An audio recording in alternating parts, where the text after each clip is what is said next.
Assalamualaikum warahmatullahi wabarakatuh. Alhamdulillahirrabbilalamin. Untuk kesempatan pada kali ini, kami dari kelompok 1 akan memaparkan diskusi kami terkait ketentuan jumroh. Sebelum itu kami akan memperkenalkan diri terlebih dahulu. Dari anggota kelompok kami, yaitu yang pertama ada Selatri Kurniasih, yang kedua ada Muhammad Irfan Jidni, saya sendiri, dan yang ketiga ada Muhammad Taufik Nurisan, dan yang keempat ada Muhammad Naufal Al-Ashrafi, yang kelima ada Wulan Yogi Pratiwi, dan yang terakhir ada Muhammad Yuda Ardiansyah. Terminologi jumroh. Jumroh yang jamaknya adalah jamarat dan jimar merupakan sebuah kata yang berasal dari bahasa Arab dan dapat diartikan sebagai potongan api panas, batu kerikil, dan lain sebagainya. Dalam istilah religi, jamarat atau jamaratun salas adalah nama dari 3 jenis tempat khusus yang berada di kota Mina dengan tiang-tiang batu yang telah diidentifikasi. Dan oleh karena itu, dikatakan padanya bahwa jumroh yaitu tempat terkumpulnya batu-batu kerikil yang dilemparkan padanya oleh para jamaah haji, atau dikarenakan banyaknya batu kerikil atau jimar yang dilemparkan ke arahnya, atau karena orang-orang berkumpul di sekitarnya. Ramyu juga berarti membanting dan menjatuhkan, sedangkan berdasarkan sudut pandang fikih, jumroh merupakan tiang-tiang yang dipasang pada jamarat. Terkenanya batu pada tiang-tiang tersebut merupakan syarat sah dari pelemparan atau lontar jumroh. Dan jika yang dimaksud jumroh adalah tempat-tempat dari tiang-tiang yang mana batu-batu kerikil tersebut tertumpuk dan terkumpul di sana. Terkenanya batu-batu ke tiang-tiang tersebut tidak diharuskan, dan dapat disimpulkan bahwa lempar jumroh atau lontar jumroh adalah melempar kerikil sebanyak 7 kali ke tugu-tugu jumroh yang berada di kota Mina dan dilakukan pada tanggal 10-12 atau 13 Zulhijjah. Dan lempar atau lontar jumroh termasuk ke dalam sebuah kegiatan yang merupakan bagian dari rangkaian ibadah haji tahunan ke kota suci Mekah, Arab Saudi. B. Lokasi jumroh. Mina adalah sebuah lembah di padang pasir yang terletak sekitar 5 km sebelah timur kota Mekah, Arab Saudi. Ia terletak di antara Mekah dan Muzdalifah. Mina mendapat julukan kota tenda karena berisi tenda-tenda untuk jutaan jamaah haji seluruh dunia. Tenda-tenda itu tetap berdiri meski musim haji tidak berlangsung. Mina paling dikenal sebagai tempat dilaksanakannya kegiatan lempar jumroh dalam ibadah haji. Di Muzdalifah, para jamaah haji akan bermalam atau mabit hingga waktu fajar. Di sana, mereka melaksanakan sholat maghrib dan isya secara jamak dan qashar. Para jamaah haji melemparkan batu-batu kecil 3 tiang yang berada dalam satu tempat bernama Kompleks Jembatan Jumroh di kota Mina yang terletak di dekat Mekah. Mina didatangi oleh jamaah haji pada tanggal 8 Dzulhijjah atau sehari sebelum wukuf di Arafah. Jamaah haji tinggal di sini sehari semalam sehingga dapat melakukan sholat zuhur, asar, maghrib, isya, dan subuh. Kemudian setelah sholat subuh tanggal 9 Dzulhijjah, jamaah haji berangkat ke Arafah. Kawasan yang panjangnya sekitar 3,2 km terletak di daerah bukit-bukit antara kota Mekah dan Muzdalifah. Mina merupakan kota kecil yang hampir bersambung dengan kota suci Mekah. Kota ini tepatnya terletak di sebelah timur Mekah pada jalan menuju Arafah. Menurut Wabah Al-Zuhaili, ahli fikih dan usul fikih Mesir, Mina merupakan tempat yang terletak antara jurang atau Wadi Muhassin dan Jumrah Akhodah. Yang selanjutnya, macam-macam jumroh. Jumroh terdiri dari 3 macam. Yang pertama, jumroh ula. Jumroh ula adalah lempar jumroh yang pertama. Lempar jumroh ini disebut juga dengan lempar jumroh kecil. Jumroh ini merupakan jumroh terdekat ke Masjid Qoif dan paling jauh jumroh ke arah Mekah. Jarak perkiraan jumroh wusta dengan jumroh ula adalah 156 meter dan jaraknya dengan jumroh Aqobah kurang lebih 116 meter. Dalam beberapa tahun terakhir, jembatan-jembatan bertingkat secara khusus telah dibangun untuk kenyamanan pelemparan jumroh dan bentuk tempat pelemparan jumroh telah benar-benar berubah. Lemparan jumroh ula dilakukan pada hari tasyrik atau tanggal 11, 12, 13 Zulhijjah.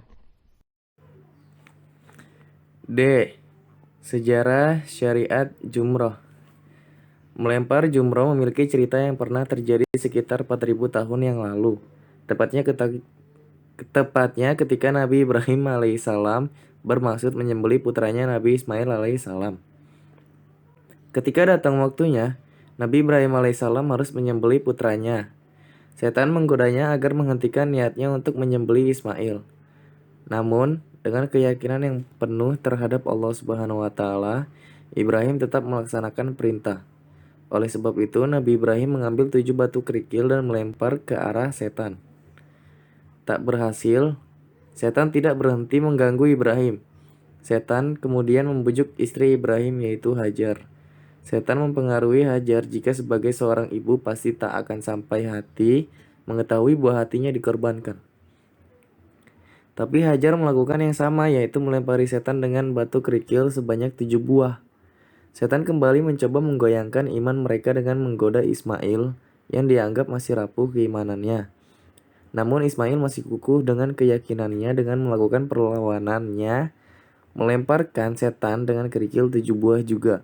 Begitulah sejarah dari melempar jumroh yang menjadi pelajaran bagi umat Islam. Pelemparan batu kerikil ini kemudian menjadi kewajiban yang harus dilakukan oleh seluruh umat Islam dalam melakukan ibadah haji sebagai bentuk keteladanan atas kemuliaan dan ketakwaan Nabi Ibrahim alaihissalam, istrinya Hajar, dan anaknya Nabi Ismail alaihissalam. Nah, yang selanjutnya yaitu dalil-dalil terkait lempar jumroh. Yang pertama, dalil melempar jumroh dengan 7 kerikil, yang artinya telah menceritakan kepada kami Hash bin Umar, telah menceritakan kepada kami Syuaibah dari Al-Hakam, dari Ibrahim, dari Abdurrahman bin Yazid, dari Abdullah radhiyallahu anhu, bahwa dia berhenti hingga Al-Jumrah Al-Kubra Al-Aqobah, yang Ka'bah begitulah berada di sisi kirinya, sedangkan Mina di sisi kanannya. Lalu dia melempar dengan 7 batu. Lalu berkata, beginilah cara melempar seseorang yang telah diturunkan kepadanya surat Al-Baqarah, yaitu Muhammad SAW. Kemudian dalil yang kedua yaitu dalil waktu pelemparan jumrah. A'udzubillahi minasyaitonirrajim. Bismillahirrahmanirrahim. Kana Rasulullah SAW yus'alu yauman nahar bimina fayaqulu la jaroja fasa'alahu rajulun faqala halaqtu qablu an adbaha qala idbah wala jaroha wala haraja faqala ramaitu ba'dama amsaitu faqala la jaroha, yang artinya adalah Rasulullah SAW ditanya pada hari nahar di Mina, maka beliau bersabda, tidak mengapa. Lalu seorang bertanya kepadanya seraya berkata, saya bercukur sebelum menyembelih kurban. Maka beliau SAW bersabda, sembelilah dan tidak mengapa. Lalu seorang berkata, saya melontar setelah sore. Maka Nabi SAW bersabda, tidak mengapa. Jadi hadis ini terkait di mana melempar jumroh di waktu sore hari, dan itu diperbolehkan oleh Nabi Muhammad SAW. Dalil yang ketiga yaitu hukum melempar jumroh, yang artinya dari Ibnu Abbas radhiyallahu anhuma, beliau menisbatkan pertanyaan ini kepada Nabi. Ketika Ibrahim kekasih Allah melakukan ibadah haji, tiba-tiba iblis menampakkan diri di hadapan beliau di Jumrah Aqobah. Lalu Ibrahim melempari setan itu dengan 7 kerikil hingga iblis itu pun masuk ke tanah.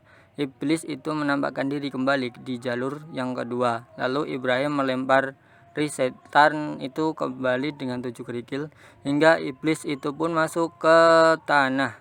Kemudian iblis menampakkan dirinya kembali di jumrah ketiga. Lalu Ibrahim pun melempari setan itu dengan 7 kerikil hingga iblis itu masuk ke tanah.